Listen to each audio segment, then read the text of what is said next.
మా latest videos కోసం మా ఈ తెలుగు న్యూస్ ఛానల్ సబ్స్క్రైబ్ చేసి గంట సింబల్ యాక్టివేట్ చేసుకోండి. మంగళవారం రాత్రి 6:15 నుండి 9:15 మధ్యలో గుమ్మం మీద ఇవి చల్లితే చాలు కష్ట నష్టాలు పోతాయి. లక్షలు కాదు కోట్లు వచ్చి పెడతాయి.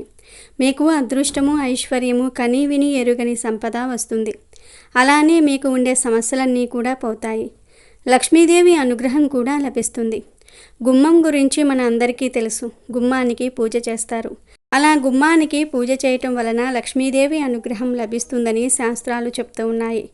ప్రత్యేకించి మంగళవారం రోజు గుమ్మం మీద వీటిని చల్లితే మీకు ఉండే కష్టాలు, నష్టాలు అన్నీ కూడా పోతాయి. లక్షలు కాదు కోట్లు వస్తాయి. మీ జీవితం అద్భుతంగా మారిపోతుంది అని శాస్త్రాలు చెప్తూ ఉన్నాయి. చాలామంది తమ నిత్య జీవితంలో అనేక రకాల కష్టాలను అనుభవిస్తూ ఉంటారు.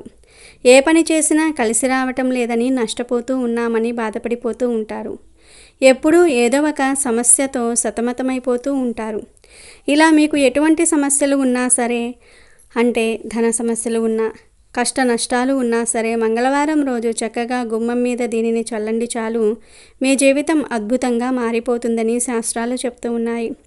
మరి మంగళవారం రోజు గుమ్మం మీద ఏం చల్లాలి అనే విషయాన్ని ఇప్పుడు మనం ఈ వీడియోలో వివరంగా తెలుసుకుందాం. అంతకన్నా ముందు స్వయంగా లక్ష్మీదేవే బంగారు గాజులు తెచ్చి కంసాలి కుటుంబానికి ఎందుకు ఇచ్చిందో తెలిపే కథను విందాం. పూర్వకాలంలో కళింగ దేశంలో వెంకటాచారి అనే కంసాలి ఉండేవాడు. అతడు పనిలో ఎంతో నైపుణ్యం చెందినవాడిలాగా పేరుగాంచాడు. వెంకటాచారి అతని భార్య సుమతి ఎంతో దైవభక్తులు. ఆ దంపతులకు 2 ఆడపిల్లలు, శారద, నీరజ. వారు చక్కగా చదువుకుంటూ తల్లికి చేదోడు వాదోడుగా ఉండేవారు. వెంకటాచారి నైపుణ్యం కలవాడే, కానీ ఏమాత్రం కల్తీకి పాల్పడకుండా ఎంతో నిజాయితీగా పనిచేసేవాడు. మిగిలిన తోటి కంసాలులు కక్కుర్తిపడి కల్తీ చేసి తక్కువ సొమ్ముకే పనులు ఒప్పుకొని చేసేవారు. దీనివలన వెంకటాచారికి ఆదాయం అంత ఎక్కువగా ఉండేది కాదు. ఏదో వచ్చిన సొమ్ముతో కాలం గడుపుకుంటూ వస్తూ ఉన్నాడు. రోజులు ఇలా గడుస్తూ ఉండగా పెద్ద కూతురికి వివాహ వయసు వచ్చింది. నెమ్మదిగా సంబంధాలు వెతకటం మొదలుపెట్టాడు. కానీ ఎక్కడా ఏదీ కుదరలేదు. వెంకటాచారి పక్క ఇంట్లో కృష్ణశర్మ అనే పురోహిత కుటుంబం ఉంటుంది. కృష్ణశర్మ భార్య రుక్మిణి, సుమతి ఎంతో స్నేహితులుగా ఉండేవారు. కృష్ణశర్మ, రుక్మిణి దంపతులకు పద్మప్రియ అనే కుమార్తె ఉండేది. ఆమె వయసు సుమారు 7 సంవత్సరాలు. ప్రతిరోజు వాకిట్లో పూలు కోసుకొని సుమతికి తెచ్చి ఇచ్చేది. అంతేకాక రోజు 1 గంటైనా వారింట్లో గడిపి వెళ్ళేది. వెంకటాచారి పెద్ద కుమార్తె శారద పెళ్లి ఎంతకు నిశ్చయం కాకపోవడంతో ఆ దంపతులకు ఎంతో బెంగగా ఉండేది. ఒకనాడు కృష్ణశర్మ భార్య రుక్మిణి సుమతితో 1 వారం రోజుల పాటు రుక్మిణి కళ్యాణ పారాయణం చేయమని చెప్పింది. ఆ విధంగానే శారద పారాయణం చేయగానే ఆ మరునాడే మంచి వరునితో వివాహం నిశ్చయమైంది.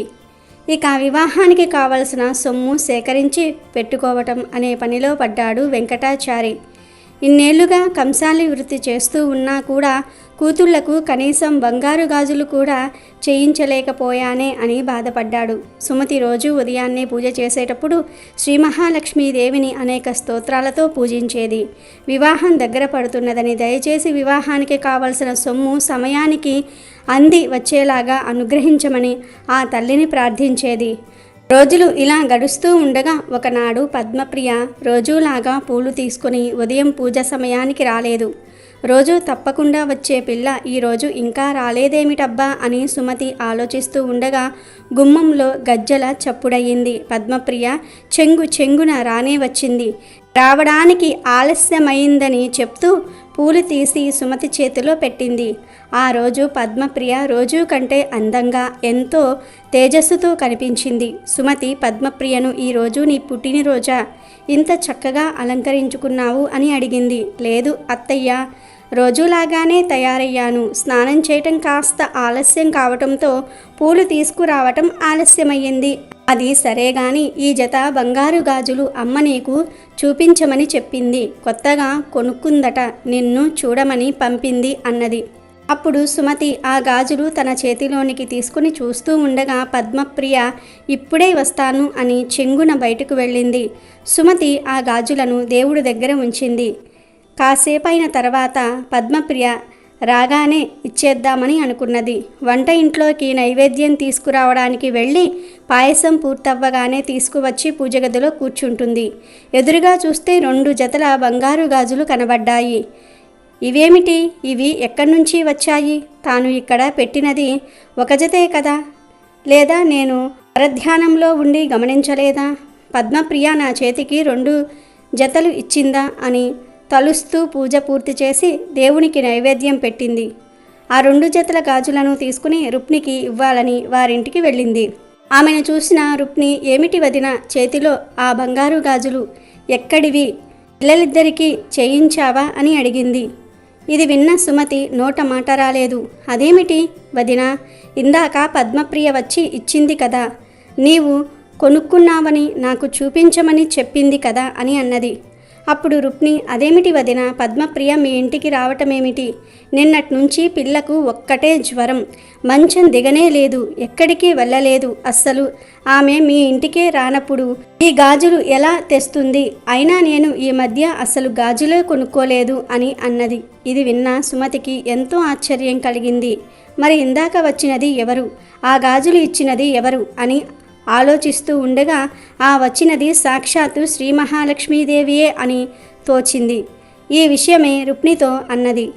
వారిద్దరూ ఎంతో ఆశ్చర్యపోయారు, మరెంతో ఆనందపడ్డారు. జరిగిన విషయమంతా వారి భర్తలకు చెప్పారు. వెంకటాచారి దంపతుల సంతోషానికి అంతులేదు. వచ్చినది సాక్షాత్తు శ్రీ మహాలక్ష్మీదేవియేనని గ్రహించారు. తమను అనుగ్రహించిన ఆ జగన్మాతను ఎన్నో విధాలా స్తుతించారు. తమ కుమార్తెలకు సాక్షాత్తు ఆ శ్రీ మహాలక్ష్మీదేవియే బంగారు గాజులను అనుగ్రహించిందని ఎంతో ఆనందపడ్డారు. ఇద్దరూ పూజగదిలో నుంచుని ఆ జగన్మాతను స్మరిస్తూ ఇలా అన్నారు. ఓ లోకజనని, దారిద్ర్య దుఃఖాన్ని పాపాంధకారాలను పారద్రోలే అమృతమూర్తివి నీవే తల్లి. దీనులైన వారి బాధలను అన్నిటినీ నశింపచేసే నీ కరుణా కటాక్షములు మాపై ప్రసరింపుము తల్లి. నీకివే మా నమస్కారాలు అమ్మ.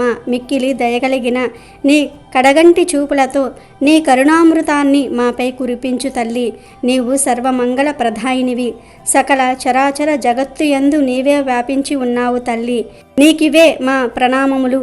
నిన్ను నమ్మిన వారికి సర్వ శుభములను అనుగ్రహించే లోక పావనివి.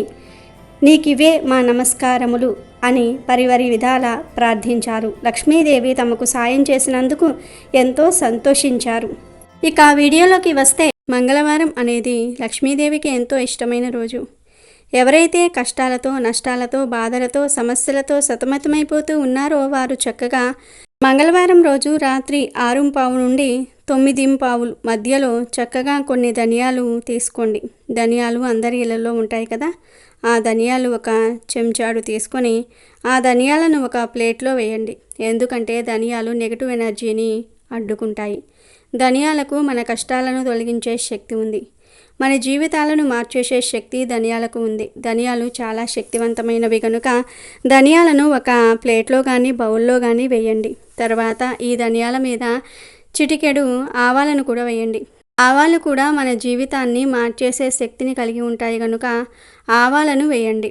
ఆ తర్వాత చిటికెడు పసుపు, కుంకుమను కూడా వేసి వీటన్నిటిని కూడా బాగా మిక్స్ చేయండి. తర్వాత మీ ఇంటి బయటకు వచ్చి మీ మెయిన్ డోర్ యొక్క గుమ్మం పైన ఈ ధనియాలను, ఆవాలను కలిపి చేతిలో చల్లేయండి. ఇలా చల్లటం వలన మీ ఇంట్లో నెగిటివ్ ఎనర్జీ మొత్తాన్ని కూడా ఆ గింజలు లాగేసుకుంటూ ఉంటాయి. మీకు ఉన్న కష్టాలు పోతాయి, నష్టాలు రావు. ఇలా చల్లిన ధనియాలను, ఆవాలను మరునాడు ఉదయం చీపురుతో తుడిసేసి డస్ట్బిన్లో పడవేయండి. అలా చేయటం వలన మీకు పట్టిన దరిద్రమంతా కూడా పోతుంది. ఈ పరిహారాన్ని ఖచ్చితంగా మంగళవారం రోజు రాత్రి 6:15 నుండి 9:15 లోపు మధ్యలోనే చేయాలి. ఇలా ఈ పరిహారాన్ని కనీసం 7 మంగళవారాలైనా సరే చేశారంటే మీకు ఉన్న కష్టాలు చాలా సులభంగా పోతాయి. కనుక ప్రతి ఒక్కరూ కూడా మంగళవారం రోజు ఈ చిన్న పరిహారాన్ని చేసి శుభ ఫలితాలను పొందండి. వీడియో నచ్చితే లైక్ చేయండి, షేర్ చేయండి, బట్ సబ్స్క్రైబ్ చేసుకోవడం మర్చిపోవద్దు.